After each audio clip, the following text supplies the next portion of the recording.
E também vocês vão estar concorrendo a um sorteio que a gente vai realizar ao final do simpósio, que é no último dia do simpósio, do livro de cirurgia do CBC. Gostaria de mais uma vez agradecer ao Dr. Marcelo Gonçalves, que é preceptor e fundador da LAC HPB, pelo apoio e para a realização desse nosso primeiro simpósio. E Dr. Marcelo, que é uma referência em cirurgia do aparelho digestivo, cirurgia do fígado e pâncreas, doutor e mestre pela Universidade Federal de São Paulo, professor de cirurgia digestiva da UFPB e da FAMENE, especialista em videolaparoscopia, cirurgia bariátrica, metabólica e transplante de fígado. A gente vai finalizar com essa última aula sobre tratamento do adenocarcinoma e gostaria mais uma vez de agradecer mesmo, doutor Marcelo, a oportunidade. Obrigado pelas palavras, Ana, obrigado a todos que estão aqui nesta reunião, em especial o Zé Imar, né, queria agradecê-lo aí pela brilhante aula, pelo conhecimento que foi transmitido, e concordar com tudo que ele falou, né, hoje em dia, não só a cirurgia de fígado, mas toda a cirurgia do aparelho digestivo, ela precisa ter uma integração entre as áreas, seja ela clínica, cirúrgica. A gente poderia citar aí a radiologia intervencionista, a nutrição, a psicologia, os intensivistas. Então, é um time, né? Nós somos, na verdade, um time em prol de um paciente, geralmente com uma doença limítrofe, né, associada a um fígado já com alguma outra doença associada e que fez desenvolver aí esse câncer de fígado, já que a gente está falando especificamente nessa minha aula de hepatocarcinoma. Então, o Jaimar tem nos ajudado bastante, né, no hospital universitário, nesse apoio como clínico, nesse apoio como hepatologista. Realmente, muitas vezes, ele acaba freando o ímpeto do cirurgião em querer operar alguns pacientes muito limítrofe, e dessa forma ele tem nos ajudado bastante com esse, até pondo, de certa forma, um limite nas condições das indicações cirúrgicas, no apoio aí no pré e pós-operatório, e eu só tenho a agradecer a Zé Imar. Tá, Ana, eu posso começar a aula, Ana? Pode sim, doutor Marcelo. Tá, Zé Imar, um abraço, meu amigo, viu, e muito obrigado pela aula. Então, vou tentar colocar minha aula aqui.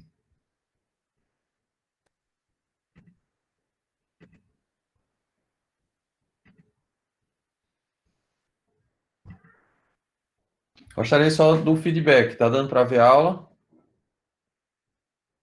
Sim. Tá dando para ver o slide, né? Tá Ok. sim. Então, é um prazer enorme estar aqui com vocês na Liga Acadêmica de Cirurgia Hepato-Pancreato Biliar. É um tema que eu gosto bastante, que eu me dedico muito à cirurgia de pâncreas, fígado e via biliar, em especial ao hepatocarcinoma, né? É sobre o hepatocarcinoma que a gente vai falar nos próximos minutos. Espero que vocês aí anotem as dúvidas e que no final vamos responder as perguntas, questionamentos. E os próximos minutos a gente vai falar sobre a neoplasia do fígado, né, primária do fígado mais frequente. E é mais um bate-papo, eu vou mostrar algumas coisas referentes ao hepatocarcinoma, na ideia da LICA, que é a construção dessa base sobre esse tema aí, HPB, tá? Então, a gente tem que o câncer de fígado é o quinto câncer mais comum, então a frequência alta. E a segunda causa de morte relacionada a câncer em todo o mundo. Então, a incidência é alta e a mortalidade também é alta, né? Então, a gente tem aí por volta de 854 mil novos casos anuais e 810 mil mortes. Então, só para corroborar, a ideia é que realmente a mortalidade é muito alta, e no contexto geral dos cânceres representam 7%.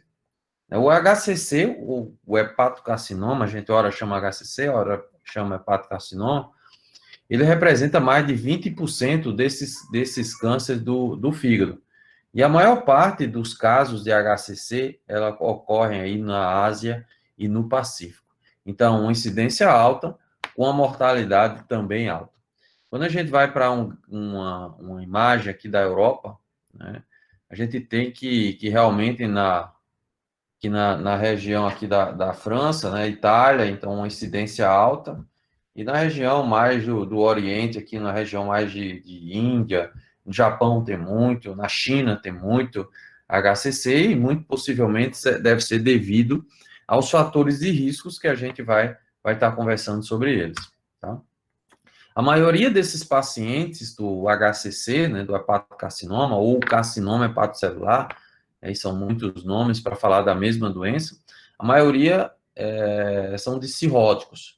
Então, quando você imaginar, o paciente tem um cirrótico, esse paciente tem mais chance de ter um hepatocarcinoma.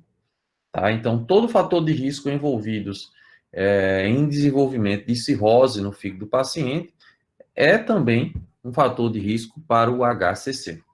A gente tem que 75% de sobrevida do HCC em 5 anos, uma recidiva muito alta do hepatocarcinoma. A gente vai ver que tanto a sobrevida como a recidiva está relacionada ao grau de disfunção hepática que o paciente apresenta, o tamanho da lesão, a diferenciação da lesão, quantos nódulos esse paciente tem. Isso aí, claro, que vai impactar tanto na sobrevida como nos índices de recidiva. 90% do HCC, ele tem uma etiologia conhecida. Porém, pode ter até 10% sem uma origem muito bem definida para o HCC. Quando a gente fala de cirrose, as causas mais comuns que podem levar a esse câncer é o hepatite C, hepatite B, o álcool, a aflotoxina, né, que é o aspergillus. E aí, quando divide por continentes, a gente tem que a América Latina, a grande maioria desses pacientes com cirrose que desenvolve HCC, a grande maioria é por hepatite B, depois por álcool, depois por hepatite C. Então, como o próprio Zé Imar já falou, hoje há um avanço muito grande da síndrome metabólica, né?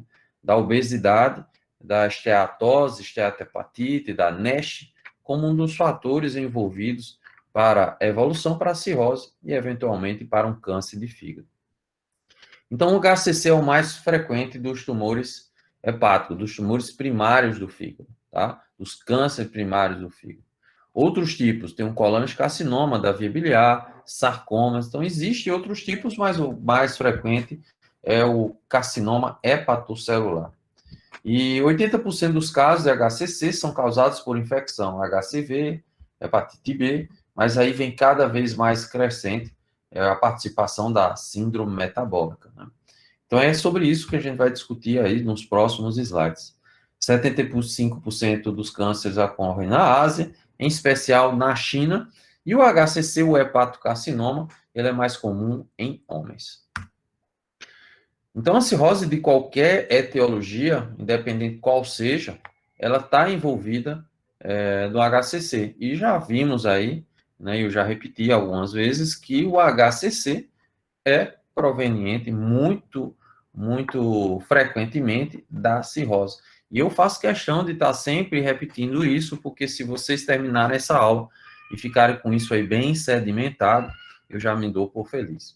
Então, a gente tem o álcool, tem a obesidade, tem a evolução do esteatohepatite, tem diabetes, isso aí, né, não precisa nem eu estar repetindo, vocês sabem bem que a incidência está aumentando desses fatores, e aí o prognóstico, né, é que teremos cada vez mais pacientes com HCC. Mas o carcinoma hepatocelular, ele obrigatoriamente não está envolvido com a cirrose. Podemos ter uma variante do hepatocarcinoma, chamada variante fibrolamelar, que não tem relação com a cirrose e não tem relação com a hepatite viral. É uma neoplasia rara, sem fatores predisponentes, responsáveis por 2% das neoplasias de origem hepatocelular e acomete pacientes jovens. Então, paciente jovem que não tem nenhum fator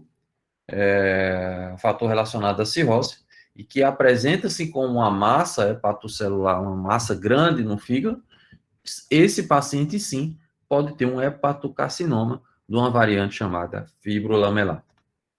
Então, os fatores de risco, hepatite B, hepatite C, co-infecção da hepatite B mais hepatite C, e traria um risco mais acentuado de HCC, o álcool, a doença hepática gordurosa não alcoólica, a síndrome de Budd-Chiari, né, uma obstrução da saída do sangue do fígado, né, lá na suprahepática e cava, fatores genéticos, o tabaco, aflotoxinas, hemocromatose, enfim, as doenças do fígado de uma forma geral que podem evoluir para uma disfunção hepática. Doença do Wilson, glicogenose tipo 1, deficiência de alfa-1-tripsina e as porfirinas. Então, são esses os fatores principais relacionados ao HCC. Tá? Existem algumas intervenções preventivas para esse HCC. A gente tem as intervenções primárias. Que intervenções primárias eram? Por exemplo, um exemplo de intervenção primária é o uso em menor quantidade do álcool, menor frequência do álcool.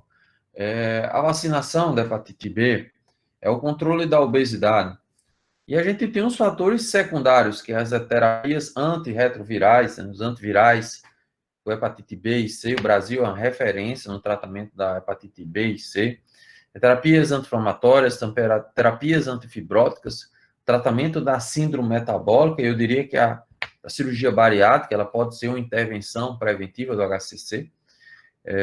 E tem os tratamentos, as intervenções terciárias, que traduzem a monitorização ou alguma terapia antes, eventualmente, de um transplante, de uma ressecção. Então, existem intervenções preventivas do HCC, ou primária, ou secundária, né, que na secundária a gente já tem um screening do HCC, alguns exames que a gente vai fazer nos pacientes cirróticos, para tentar encontrar lesões menores nas fases iniciais, e tem as intervenções preventivas terciárias, que está relacionada à monitorização do pós-tratamento, e para avaliar se esse paciente vai ter alguma recidiva, ou se vai precisar de alguma terapia adicional, eventualmente um transplante, eventualmente uma ressecção, ou uma outra ressecção. O HCC, a gente já falou de HCC em adulto, né, em homem, e os seus fatores de riscos. Falamos do HCC em pacientes mais jovens, né, adultos jovens, o fibro lamelar, mas o HCC também pode estar na criança. É raro entre os adolescentes, representa menos de 1% nos menores de 20 anos, então é raro, mas pode estar presente.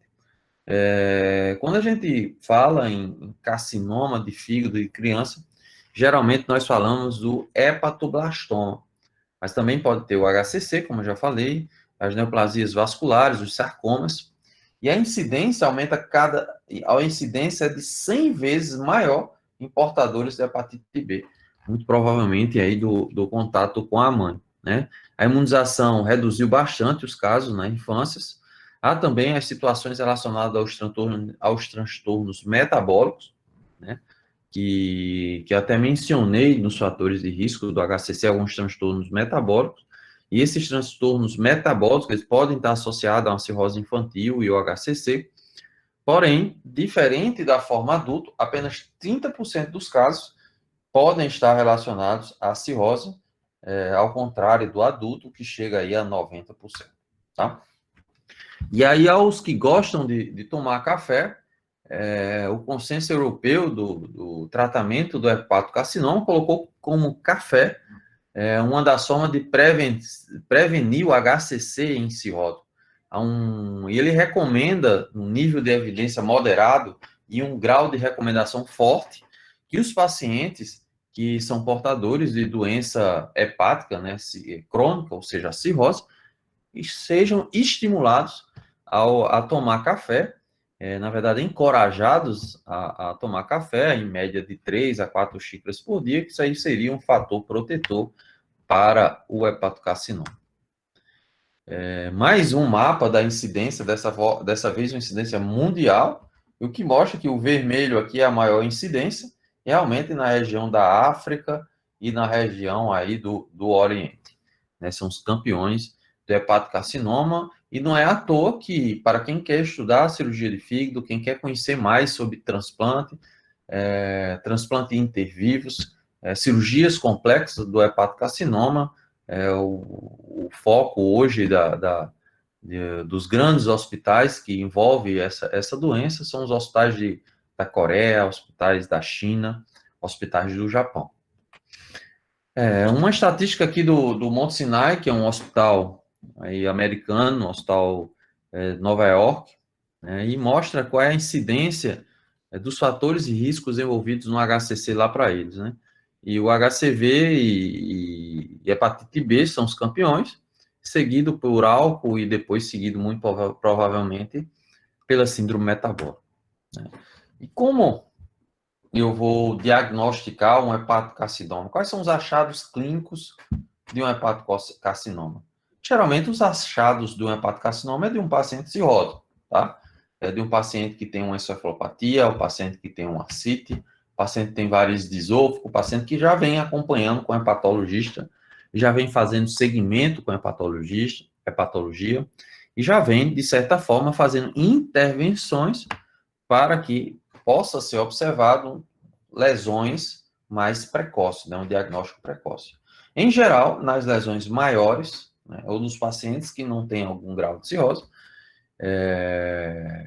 esse diagnóstico começa a ser pensado quando o paciente começa a evoluir com dor abdominal, distensão abdominal, muito provavelmente associada a ascite, massa palpável, perda de peso, icterícia por compressão da via biliar, e o que mostra para a gente essas situações é que, muito provavelmente, se trata de lesões mais avançadas, de pacientes com descompensações hepáticas e pacientes, muitas vezes, fora de um tratamento cirúrgico. Tá? Essas lesões do hepatocarcinoma, elas podem ser focais, né, unifocal, ela pode ser multifocal, ou ela pode ser difusa, né? E a gente vai falar que o tamanho da lesão, quantas lesões, isso aí vai influenciar da indicação do tratamento, se o paciente é candidato ao tratamento de transplante ou não. Aí, por que é que esses pacientes que têm cirrose, eles evoluem para um hepatocarcinoma? Em linhas gerais, trata-se da evolução de um nódulo regenerativo. O nódulo regenerativo é um nódulo frequente nos pacientes cirróticos, pelo todo aquele processo inflamatório relacionado aos seus fatores de riscos e gera, de certa forma, alguns nódulos com mais fibrose. Na verdade, a cirrose é essa evolução de um fígado elástico para um fígado fibrótico. E esses nódulos regenerativos sofrem de degeneração displásica, angiogênese e, eventualmente, com células atípicas que terminam na evolução para um hepatocarcinoma. A evolução do tamanho desse hepatocarcinoma, em média, aí por volta de 200 dias, e o que temos nos trabalhos é que essas lesões acima de 5 centímetros, elas já mostram algum grau de invasão vascular e metástase. Então, se você tem uma lesão hepática, um paciente cirrótico, aí mais de 5 centímetros, muito provavelmente já se trata de uma doença avançada. E quanto isso aí vai avançar? Em média, em 200 dias, se duplica. Então, existem alguns métodos, isso aí a gente vai falar um pouco no tratamento, alguns métodos de tentar segurar um pouco esses pacientes, por vias que alguns desses não vão ser mais candidatos ao transplante de fígado, alguns desses não vão ser mais candidatos à cirurgia hepática, e aí precisa fazer métodos que segurem um pouco essas lesões para que as lesões não cresçam tanto e aí não encurtem a vida dos pacientes, tá? Em linhas gerais, os diagnósticos eles também podem ser feitos por alguns exames de imagem e também por um diagnóstico laboratorial. O marcador que utilizamos para o paciente com hepatocarcinoma é a alfa-fetoproteína. Uma alfa-fetoproteína acima de 20, em 75% dos casos, estão relacionados a um aparecimento, um surgimento de uma neoplasia hepática. Acima de 400, aumenta muito a especificidade e o valor preditivo positivo dessa alfa-fetoproteína, correlacionando com o carcinoma hepatocelular. Pode existir carcinoma hepatocelular sem o aumento da alfa-fetoproteína, mas a alfa-fetoproteína acima de 20 é sugestivo de um carcinoma hepatocelular, em especial as medidas acima de 400. O que é que fazemos com os pacientes cirróticos que estão em acompanhamento, por exemplo, no ambulatório? E a gente sabe que esses pacientes cirróticos têm um fator de risco aumentado para o hepatocarcinoma. Então, a gente precisa fazer um acompanhamento nesses pacientes de 6 em 6 meses com ultrassonografia, tá? Essa ultrassonografia tem uma sensibilidade até de 80% e uma especificidade até de 90% para os cirróticos. Qual é o objetivo? Encontrar nódulo hepático, tá? Se eu observar um nódulo hepático menor do que 1 centímetro, esse intervalo de 6 em 6 meses é encurtado para 4 em 4 meses, por pelo menos um ano, e a gente observa a evolução disso aí em um ano, tá? O acompanhamento com marcador, que até um tempo atrás, esse acompanhamento era com ultrassom de 6 meses e alfa-fetoproteína, o marcador já aponta com algumas dúvidas sobre a capacidade que ele tem de um bom exame para o screen. Então, o melhor exame para screen que utilizamos é a ultrassonografia, tá? E aí existe um algoritmo para o diagnóstico, é isso que a gente vai estar falando aí nos próximos slides. O HCC, então, hepatocarcinoma típico, ele pode ser diagnosticado por imagem. Então, vamos ver que nem sempre vai ser obrigatório a realização de uma biópsia, que os exames de imagem, eles podem definir a presença ou não de um hepatocarcinoma. Os exames melhoraram bastante e hoje existem alguns aspectos que são bem sugestivos de HCC, em especial no paciente que tem cirrose e naquele paciente que também apresenta aí para ajudar no contexto do diagnóstico alfa-fetoproteína aumentada. Então, independentemente do seu tamanho, se há um padrão vascular típico, que padrão vascular típico é esse? Um enchimento arterial, né, com um esvaziamento desse enchimento na fase portal. Aí, esse enchimento na fase arterial, com esvaziamento na fase portal, do contraste, nós chamamos de washout. Então, qual a imagem típica do HCC? É a imagem do washout. Ela pode estar presente na tomografia, ela pode estar presente na ressonância e ela pode estar presente no ultrassom com contraste. Então, gravem bem essa mensagem, tá? Então, lesões nodulares com padrão de imagem atípico devem ser submetidas a outro exame adicional, eventualmente até uma biópsia hepática. Então, a grande maioria dessas lesões não vão precisar de biópsia hepática. A ressonância com gadolínio pode detectar estágios iniciais do HCC, quando temos grande chance de realmente estarmos tratando de um nódulo HCC, precisamos de exames de alta sensibilidade. E os exames de alta sensibilidade são tomografia, ressonância, com contraste, para avaliar se essa imagem tem um clássico que é o washout. Ultrassom é um exame utilizado para screening. Um outro estudo, né, que surgiu foi a necessidade de fazermos PET-CT, né, com FDG nesses pacientes. E o PET-CT com FDG não foi recomendado para casos iniciais pela quantidade de falso negativo. Então, o PET dá muito falso negativo e não é um bom exame para a gente fazer o estadiamento e não está presente no algoritmo do diagnóstico. Tá? Esse diagnóstico do hepatocarcinoma, ele geralmente é definido pelos critérios chamados critérios de Barcelona. Então, vocês ouviram aí na aula de Zé Imar a importância que as faculdades de Barcelona têm no tratamento, no estudo do hepatocarcinoma, tá? E quais critérios são esses chamados critérios de Barcelona? Né? Então, são critérios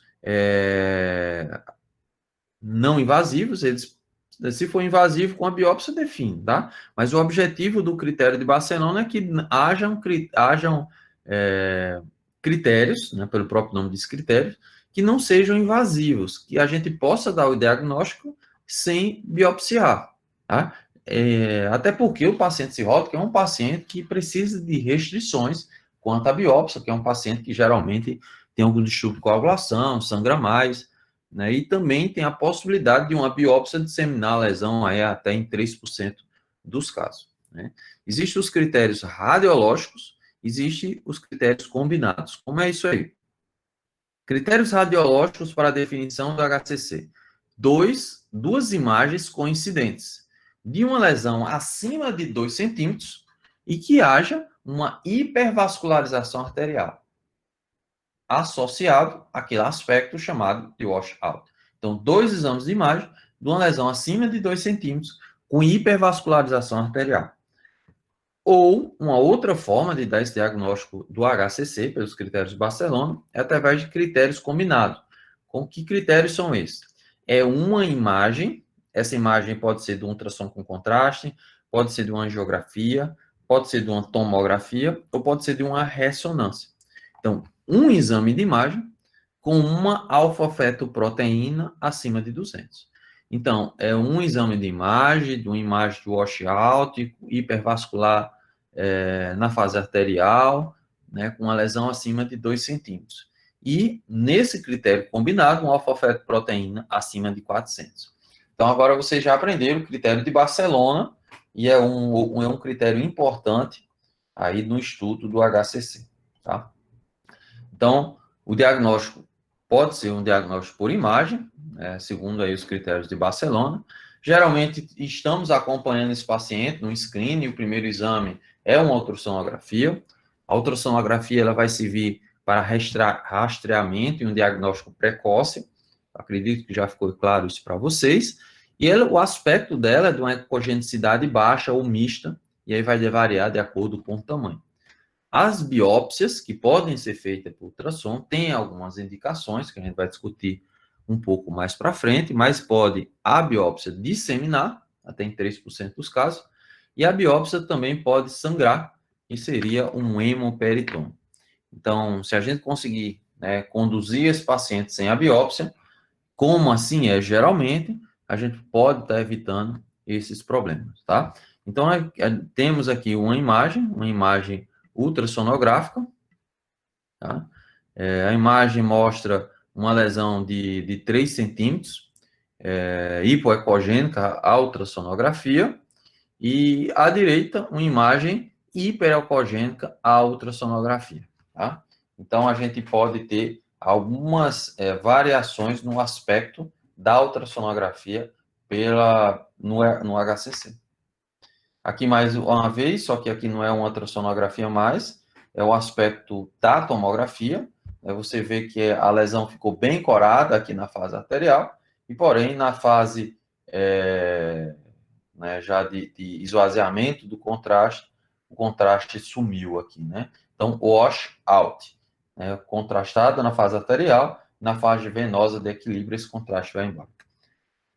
Tomografia com contraste tem uma sensibilidade aí de 68% e uma especificidade de 93% em comparação com a biópsia. É um bom exame, né? Porém, tem uma sensibilidade, de certa forma, reduzida, e por isso que precisa a associação com alfa-fetoproteína, precisa em associação aí com outro exame. Né? É uma lesão com anel hipodenso, grosso, rodeado por massa hipoisodensa, né? Um aspecto de uma cápsula. E a imagem é um realce na fase arterial e washout na fase portal e tardia. Isointenso em relação ao restante do parênquima. Então, é essa imagem aí que a gente encontra na tomografia. Se não for feito o contraste, ela é hipodensa na tomografia sem contraste. Então, aqui é uma imagem de uma tomografia. Você vê que, como vê no slide anterior, ISO intenso em relação ao restante do contraste, em relação ao restante do parênquima. Mal dá para ver aqui a lesão na fase sem contraste, né? Ela praticamente não consegue uma definição, uma boa caracterização do tamanho. Quando se faz o contraste, ela contrasta bem na fase arterial, está aqui a aorta, então tem um contraste da aorta, tem contraste aqui dentro dela também. E quando vai chegando na fase portal, né, aqui a veia porta bem evidente. Quando vai chegando na fase portal, esse contraste ele vai embora e fica aqui uma imagem como uma cápsula, né? Então eu vou voltar ao slide. É um realce na fase arterial e wash out na fase portal e tardia. ISO intenso em relação ao restante do parênquima.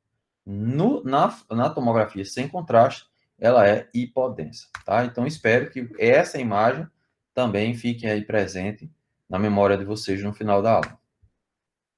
A ressonância tem 81% de sensibilidade, 85% de especificidade. Ela aumenta bastante com contraste hepato-específico, essa especificidade. Hoje, o melhor exame que a gente tem para fígado, para lesão de fígado, é a ressonância magnética com contraste hepato-específico, também chamado de Primovist. E o aspecto que a gente tem é de T2 hiperintenso e T1 hipointenso. E a gente também tem aquela imagem de washout, que é um rápido enchimento na fase arterial, e aí um clareamento desse contraste na fase portal e tardia. Então, a gente tem aqui a seta mostrando a imagem, né? Uma imagem aí com saturação de gordura. No B, né? Nessa imagem B aqui, a gente praticamente não vê a lesão, né?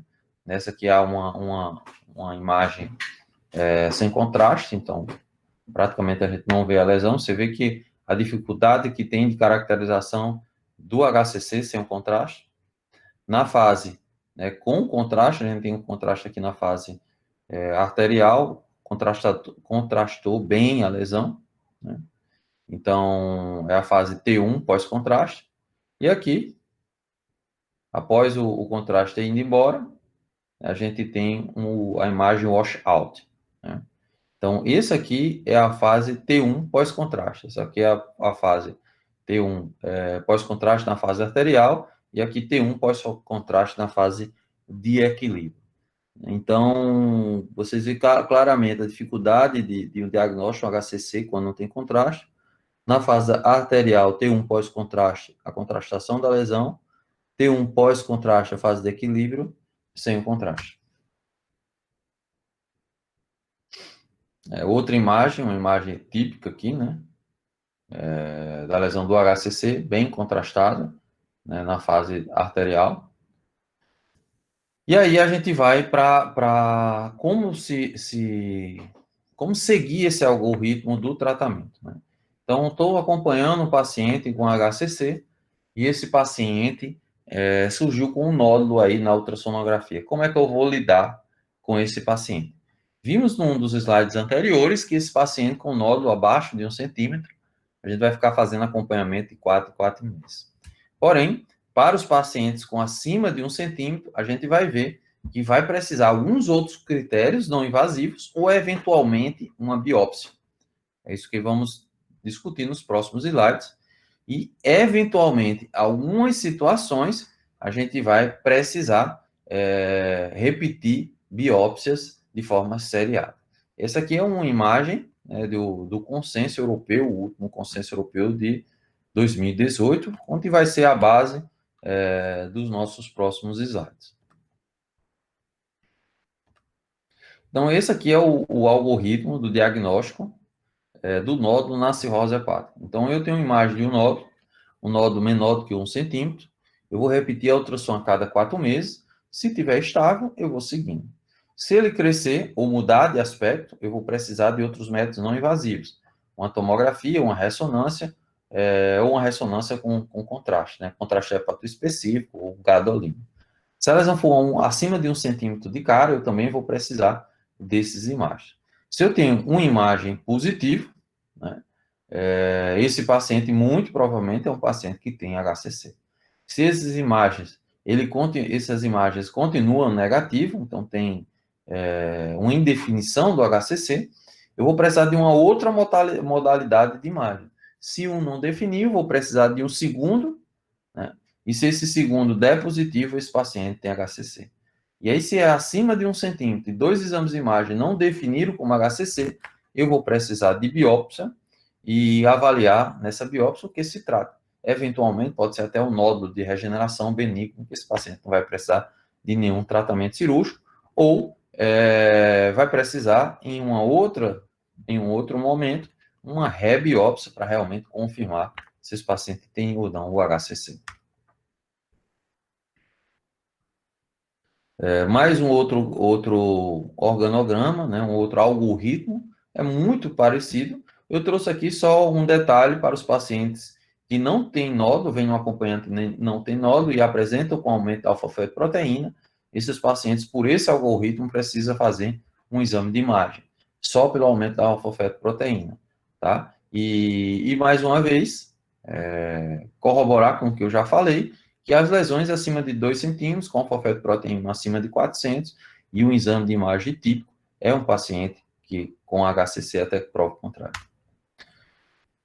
O Zeimar falou bastante da função do fígado, da necessidade que temos de caracterizar como anda essa massa hepática desse paciente, porque é muito importante a gente definir se esse paciente aguenta ou não uma cirurgia, aguenta ou não um transplante.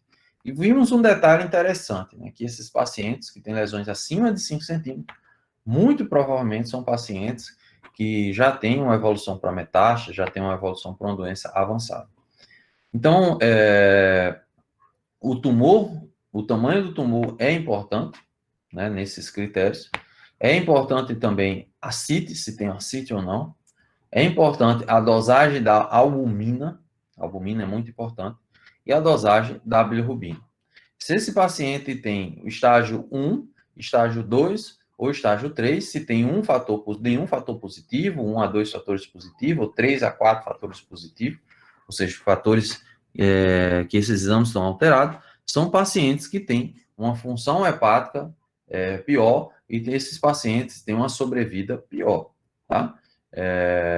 E a sobrevida relacionada a esse estágio, né, um paciente que tem um estágio 1, e é um paciente cirrótico, um paciente com HCC, ele tem de 8,3 meses de sobrevida. Um paciente que tem um estágio 2, ou seja, 1 a 2 critérios positivos, ele tem 2 meses de sobrevida. E um paciente que tem 3 a 4 fatores positivos é um paciente que tem menos de 1 mês de sobrevida, segundo esse trabalho de Okuda e esse estradiamento, chamado estradiamento de Okuda. É antigo, mas dá para a gente ter uma noção já de como prever o prognóstico desses pacientes. Zeimar falou do Child, né, o Child que usa encefalopatia, a CIT, bilirrubina, albumina, o coagulograma, INR. Esse Child existe alguns critérios, e a gente vai dividir o paciente em Child A, quando tem até 6 pontos, Child B, 7, 8 ou 9 pontos, e Child C, que é os pacientes acima de 10 pontos, tá? Desculpa. Desculpa aí, saiu um pouco.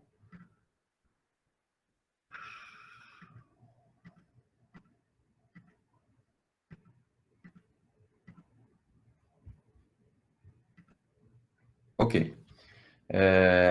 Zé Mar falou da importância que temos de ter um MELD, eu não vou estar repetindo o que ele falou, e o MELD é um sistema que avalia bilirrubina, creatinina e o coagulograma, coloca numa fórmula matemática, que não tem como a gente decorar essa forma, é utilizado num programa lá do computador e dá um valor para esse MELD, né? E o MELD é importante que ele também avalia a mortalidade. Se eu tenho um MELD acima de 40, esse paciente tem uma chance de 71% de mortalidade. MELD de 30 a 39, 52%, 20 a 29, 19%, 10 a 19, 6%, e um score menor do que 9, de 1,9%. E é importante a gente avaliar isso quando a gente está avaliando indicação de transplante nos pacientes cirróticos, né? Então, a gente avalia a função desse cirrótico, como está esse cirrótico pelo MELD, e esse MELD que vai definir a posição dele na fila. Quanto maior o MELD, mais chance você tem de um transplante mais precoce, quanto menor o MELD, menor chance você tem do transplante precoce. Então, o critério da fila hoje não é por tempo da fila, e sim por MELD. E quanto mais MELD, mais risco ele tem, mais mortalidade. Tá? Então, se eu tenho um paciente muito bem, com MELD muito baixo, e o meu transplante tem uma sobrevida pior do que ele ficar sem o transplante, é claro que esse paciente não vai ser candidato ao transplante. Então, espero que vocês tenham entendido que o MELD serve para a gente avaliar um pouco essa condição de indicar ou não o transplante no paciente cirrótico. No paciente com HCC, a gente vai ver algumas situações nesse contexto. Mais uma vez, Barcelona, presente. A forma que temos de estadiar o câncer de fígado, o hepatocarcinoma, é através de um estadiamento, um critério chamado BCLC, Barcelona Clinic Liver Cancer. Então, é a forma que avaliamos o paciente que tem um HCC, para colocarmos ele nas possibilidades terapêuticas, seja cirúrgico, seja transplante, ou seja outras. Então, BCLC é o mais utilizado. Ele realmente decide qual é a terapia que vamos implementar para esse paciente, e tem algumas variáveis que são muito importantes. O estágio do tumor, o status performance do paciente, né, o quanto o paciente aguenta, não só do ponto de vista de função de fígado, mas de todos os órgãos de uma forma geral. Então, o estado funcional, o estado performance, o quanto esse paciente passa na cama, o quanto o paciente anda, o quanto esse paciente é capaz de se alimentar sozinho, o quanto esse paciente é capaz de exercer suas atividades sem ajuda de alguém. Então, isso é muito importante para avaliarmos a condição, se esse paciente é candidato ou não a uma cirurgia de fígado maior, incluindo nessas avaliações também aquilo que o Isaímar falou, dos métodos de avaliação de função hepática. Entre eles, ele chamou a atenção para o FibroScan. Se esse paciente tem comprometimento já por essa neoplasia de pulmão, alguma metástase pulmonar, se esse paciente já tem alguma metástase óssea, se esse paciente já tem alguma carcinomatose peritoneal com implantes no peritônio. E aí é esse estadiamento chamado BCLC, BCLC, é o estadiamento de Barcelona. Estadiamento 0 é um tumor único menor do que 2 centímetros, Chade A, oculta 1, ou seja, nenhum critério, né, como a gente já viu no slide passado. Estádio A é um assintomático, tumor único menor do que 5 centímetros, ou 3 tumores menor do que 3 centímetros, oculta 1, e podendo acrescentar ou não presença de hipertensão portal ou bilirrubina aumentada, que são indícios que esse paciente tem uma descompensação hepática. Essa questão de um tumor até 5 centímetros ou 3 tumores até 3 centímetros é importante, porque vai ser esse o critério para o transplante de fígado. Estadiamento B, assintomático, Chade A ou B, multinodular, sem invasão vascular ou metástase, oculta 1 ou 2. Você já vê que o oculta aumentou. Estádio 3, sintomático, Chade A para B, tumor invasivo, dessa forma já com metástase à distância, e oculta 1 ou 2. E o estadiamento D, sintomas importantes, Chade C, descompensação hepática, e oculta 3. A gente já viu que o prognóstico desse paciente é muito reservado. A sobrevida do A, ele é de 50% a 75% em 5 anos. A sobrevida do B, 50% em 3 anos. A sobrevida do C, 50% em 6 meses. E a sobrevida do D, 50% em menos de 3 meses. Então, você vê o quanto é importante fazermos o estadiamento e o quanto é importante a gente ter uma ideia da sobrevida, para a gente ter uma ideia do tratamento que vamos ofertar para o paciente. Existe também um TNM do hepatocarcinoma, tem um A, são lesões menor do que 2 centímetros, com ou sem invasão vascular. T1B serão lesões maiores do que 2 centímetros. T2, lesões maiores com 2 centímetros, com invasão vascular ou múltiplos nódulos. Nódulos aí que podem chegar até mais do que 5 centímetros. T4, né, já é um tumor mais avançado. N1, linfonódulos presentes, e M1, metástases presentes. Então, existe também o TNM do hepatocarcinoma. Uma forma de avaliarmos o estado funcional do paciente, é aquela pergunta que o familiar faz. Esse paciente aguenta a cirurgia? Então, uma das formas de avaliarmos essa funcionalidade do paciente, esse estado funcional, é pelo ECOG. É uma medida chamada de ECOG. Onde 0 é aquele paciente que tem uma atividade normal. O ECOG 1 é um paciente que tem sintomas da doença, mas deambula e realiza suas atividades normalmente. O estágio 2 é o paciente que está fora do leito por mais de 50% do tempo. O estágio 3, ele está no leito por mais de 50% do tempo. E o 4, restrito ao leito. Então, se eu digo, o paciente tem numa reunião clínica, é um paciente que tem um ECOG 2. Então, ele está mais de 50% fora do leito. É um paciente que tem um ECOG 4. Então, é um paciente grave para uma cirurgia de grande porte. Então, para vocês que são estudantes, residentes, recém-formados, e que estão na prática clínica diária, conhecer o ECOG é muito importante. E as opções de tratamento que temos para o HCC? Podemos ressecar, podemos transplantar, podemos queimar com álcool, podemos ocluir a artéria desse tumor, chamado quimioembolização, podemos fazer uma radioterapia e podemos fazer uma quimioterapia intraarterial, uma quimioterapia sistêmica. Então, são essas as opções que vamos falar de uma forma mais rápida nos próximos slides. Então, o que é que o BCLC ele avalia nessa estratégia de tratamento? Ele define o tratamento, tá? Eu vou começar pelo estadiamento 0, que é aquele paciente assintomático, com a lesão menos de 2 centímetros, com a performance status 0, funcional 0, ou seja, o paciente ótimo.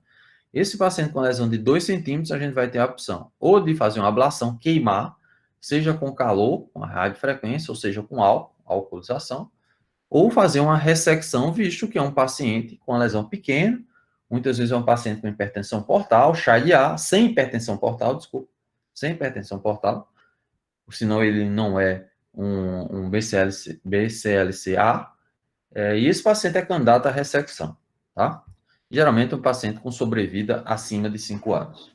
Para os pacientes que tem um BCLC-A, né, estádio A, é um que tem tumor solitário, ou 2 a 3 tumores menores do que 3 centímetros, esse tumor solitário até 5 centímetros, que tem uma função hepática boa, que tem um estado funcional bom, que tem um performance status bom, esse paciente, ele pode ser candidato ao transplante de fígado. Se esse paciente tiver alguma comorbidade, alguma condição especial, que não deixa esse paciente ser listado para o transplante, ele vai para uma terapia apenas de ablar, queimar, lesão. Esses pacientes que têm um tumor solitário, eles podem ser candidatos a só fazer a ressecção, sem transplantar. O ideal é que transplante. Porque transplantando, você trata o HCC e trata a cirrose. Mas a grande limitação é que nem vai ter transplante para todo paciente, né? Porque não tem órgão para todo paciente. Então, em condições especiais, aqueles pacientes com nódulos abaixo de 2 centímetros, ou aqueles pacientes que têm um nódulo acima de 5 centímetros, ou 2 a 3 menores do que 3 centímetros, em especial aqueles com nódulos solitários, que é o melhor paciente para a ressecção, esse paciente é candidato, enfim, à ressecção, visto que nem sempre ele vai ter o órgão para transplantar. Vou recapitular. Paciente com nódulos abaixo de 2 centímetros, estádio A, ressecção ou ablação, tá? E a ablação vai depender também da localização. Às vezes você tem um nódulo hepático no centro do fígado, ou um paciente já crítico, então é melhor fazer uma ablação queimando ou colocando um álcool, radiofrequência ou com ablação com etanol, tá? E aqueles pacientes com nódulos solitários, ou nódulos especiais acima de 5 centímetros, ou pode ser até mais do que 5 centímetros, mas desde que sejam nódulos solitários, e o paciente tem um bom performance status, em especial os pacientes sem hipertensão portal, esses pacientes são candidatos à ressecção. E aqueles pacientes com 2 a 3 nódulos até 3 centímetros, no máximo, se ele tiver um nódulo acima de 5 centímetros, esse paciente pode ser candidato ao transplante. Se vocês não têm entendido, se ficou alguma dúvida, espero que no final vocês tirem essa dúvida, porque é muito importante essa parte do tratamento do hepatocarcinoma. Para os pacientes com BCLC, estádio B, tá? Quimioembolização, que é ocluir a artéria da lesão, para tentar segurar um pouco a lesão, promover uma necrose da lesão e segurar um pouco. Sobrevida aí próximo a 2,5 anos. Paciente com estágio C, terapia sistêmica, a medicação de primeira linha é o sorafenib, né? E com a sobrevida em torno de 10 meses. E o paciente estágio D, né, o paciente aí com fim da função hepática, paciente realmente descompensado, é um paciente que tem uma sobrevida de 3 meses, e esse paciente vai precisar de cuidados paliativos. Então, é esse o tratamento atual do HCC, tá?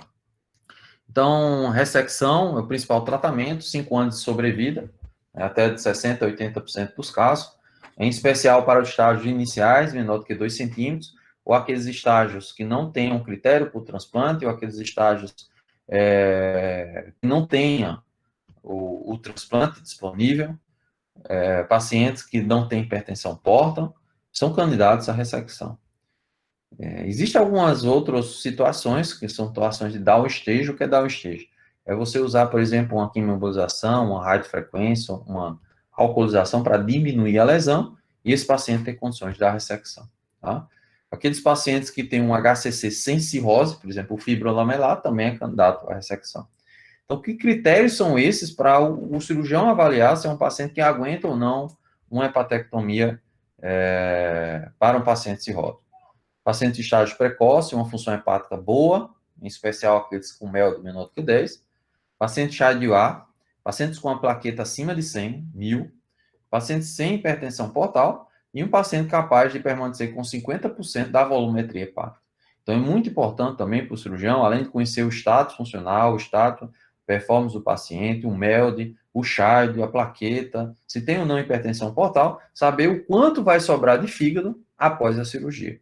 Esses pacientes, o ideal é que sobre pelo menos de 40% a 50%, no mínimo 40%, mas o ideal é que ele sobre pelo menos 50% da sua função do fígado, da quantidade de fígado, desculpa, da quantidade de fígado 50%, porque esse fígado vai regenerar, mas inicialmente, para o primeiro momento, aí de 7 a 10 dias, ele vai precisar muito desses 50% de fígado. Então, não é todo paciente que você consegue ressecar, porque nem todo paciente você vai conseguir que sobre esses 50% de fígado. Existe uma mortalidade hoje em dia considerável,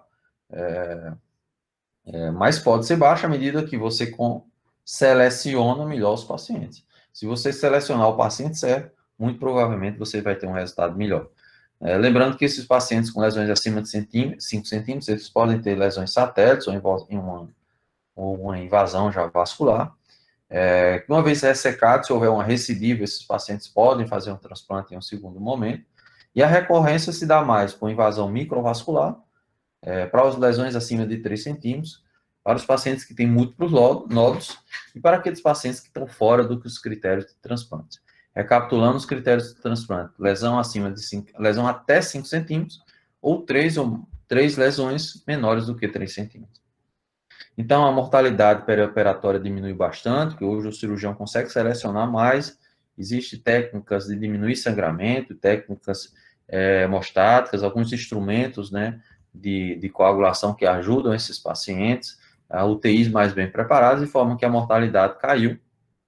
E os preditores de mortalidade é o Child, o grau de fibrose, por isso o Zé Imar falou da importância do fibroscan, nível de bilirrubina, nível de plaqueta, nível de hipertensão portal. Né? Então, são esses os critérios para definir a cirurgia.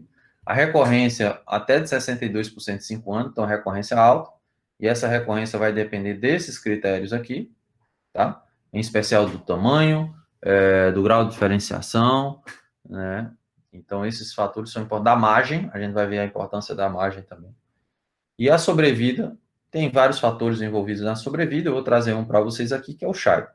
Então, o paciente com CHAI-A tem aí uma sobrevida, né, no primeiro ano até de 100%, e uma mortalidade perioperatória em torno de 10%. O paciente com CHAI-B, uma sobrevida já menor e uma mortalidade maior. Paciente CHAI-C, com uma sobrevida menor e com uma mortalidade maior. É por isso que o paciente CHAI-B e CHAI-C, até que prova o contrário, não é candidato à ressecção. Esse paciente é candidato ao transplante ou métodos não invasivos, tá? Porque você fazer uma cirurgia, uma hepatectomia grande nesses pacientes CHAI-B e CHAI-C, o paciente tem uma mortalidade muito alta, tá? Quais são os 3 determinantes de hipertensão portal nesses pacientes? Desculpa, 3 determinantes de descompensação do fígado no pós-operatório. Então, os 3 determinantes que são impactantes na determinação da descompensação são hipertensão portal, tamanho da ressecção, tamanho, e a função do fígado residual. O quanto vai sobrar de fígado, tá? Então, a extensão da hepatectomia a gente divide em menor do que 3 segmentos, e maior do que 3 segmentos, tá? Varia também a hipertensão portal, então hipertensão portal com a ressecção maior, alto risco de descompensação acima de 30%. Uma hipertensão portal numa ressecção menor, menos de 30%. Paciente com hipertensão portal, que sem hipertensão portal, que foi para uma hepatectomia maior, menos de 30%. Paciente com uma hepatectomia sem ser com hipertensão portal, depende do MELD. Um MELD menor do que 9, 5% de mortalidade, desculpa, 5% de descompensação hepática, e um MELD maior do que 9, menos de 30% de descompensação hepática. Qual é a mensagem que fica aqui? Paciente com hipertensão portal, que vai para uma ressecção grande, 30% de descompensação. Paciente com hipertensão portal, que vai para uma cirurgia menor, tem uma boa chance de não descompensar. Paciente que vai para uma hepatectomia sem hipertensão portal é o melhor, principalmente para aquele que tem um MELD menor do que 9, que vai ter uma chance de descompensação menor do que 5%. Aqui é uma imagem do consenso europeu, né, que ele avalia a ressecção do fígado. Então, uma outra condição importante é a margem. Então, se eu faço essa margem de B para B, né, ressecando só esse vaso próximo aqui, eu tenho uma grande chance de recidiva nessa porção. Então, a hepatectomia, a nodulectomia, do HCC, tende a ter uma margem importante, uma margem que vai até o ramo terciário dos vasos, tá? Para a gente conseguir uma margem adequada e que não haja a possibilidade de recidiva, né, por ter deixado esse ramo aqui terciário.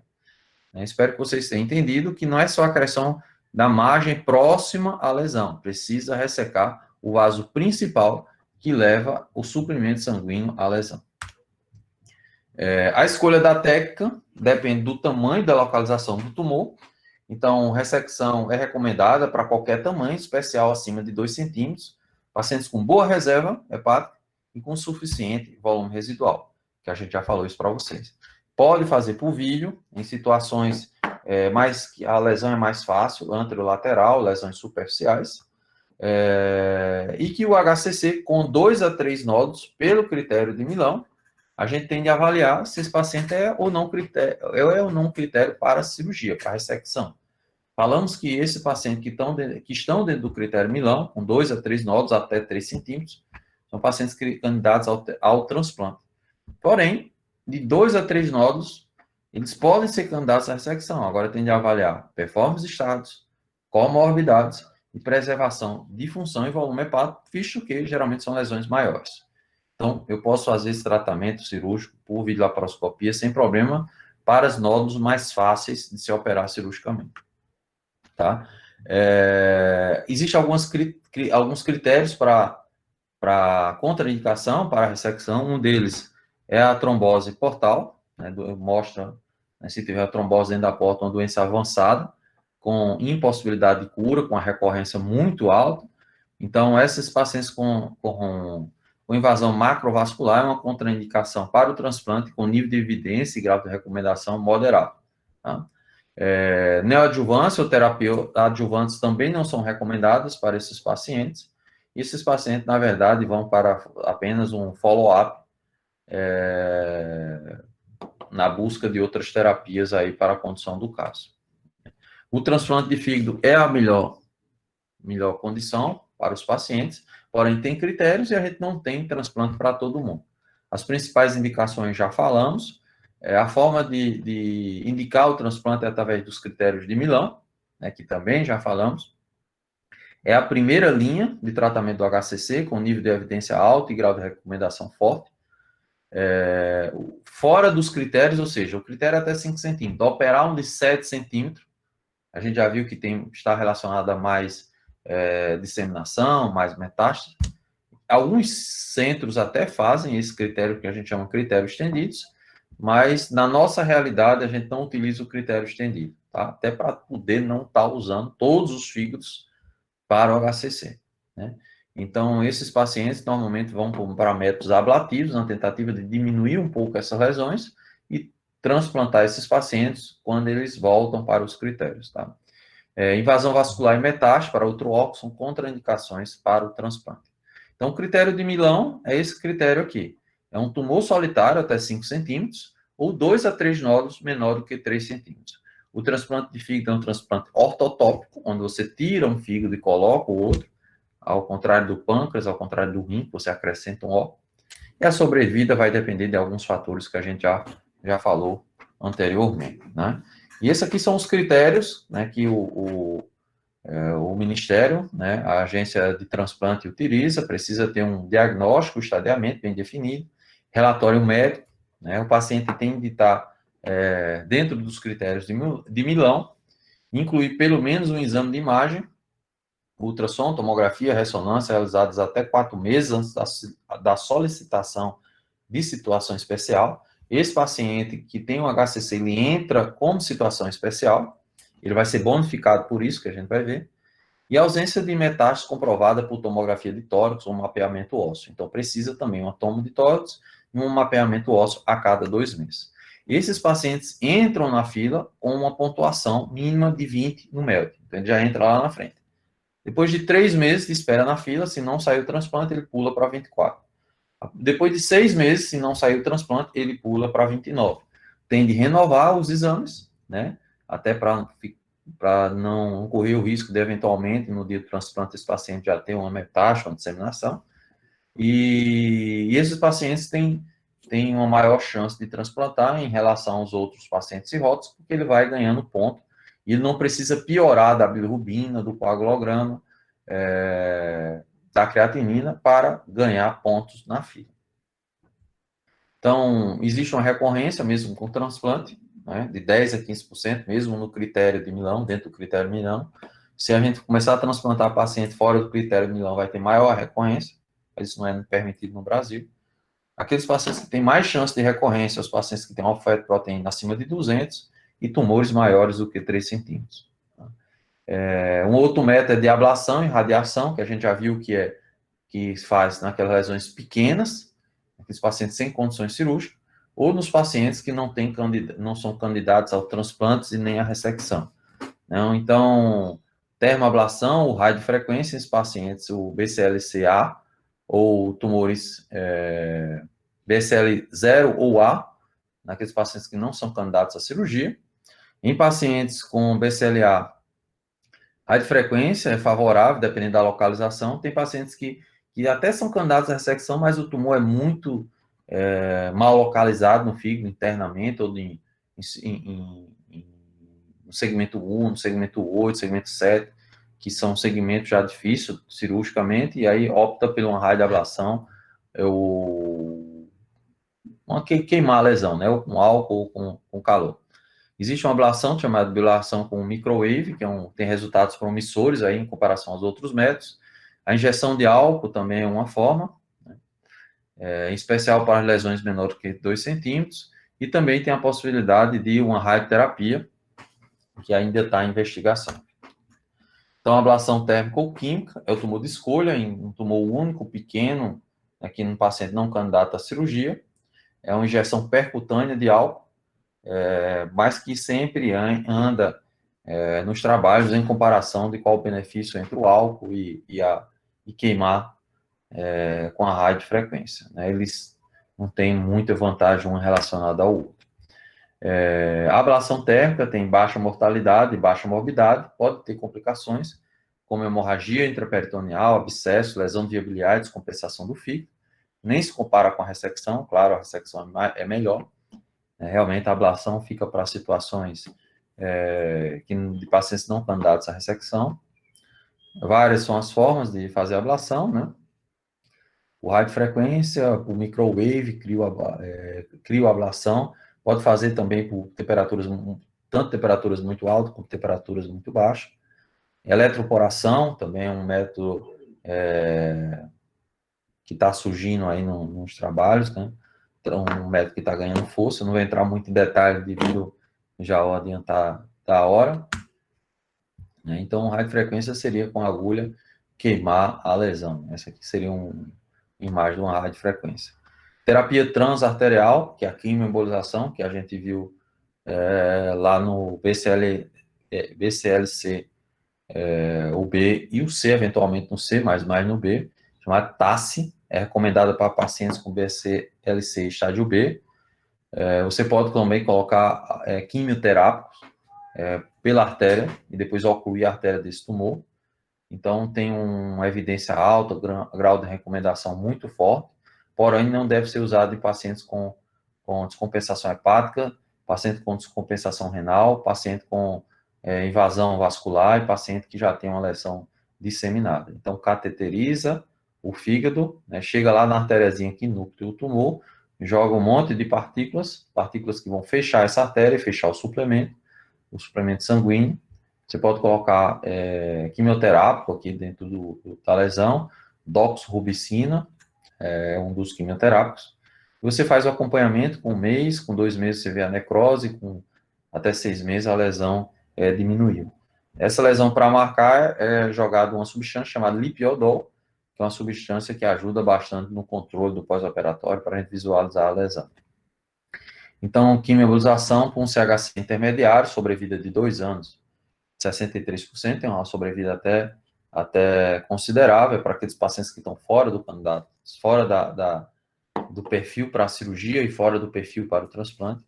Existem também complicações, embolização de estruturas não alvo, síndrome pós-embolização, falência hepática, colecistite, por fechar a artéria que nutre a vesícula, e trombose da veia ponta. Mais uma vez aqui alguns trabalhos falando do nível de evidência moderado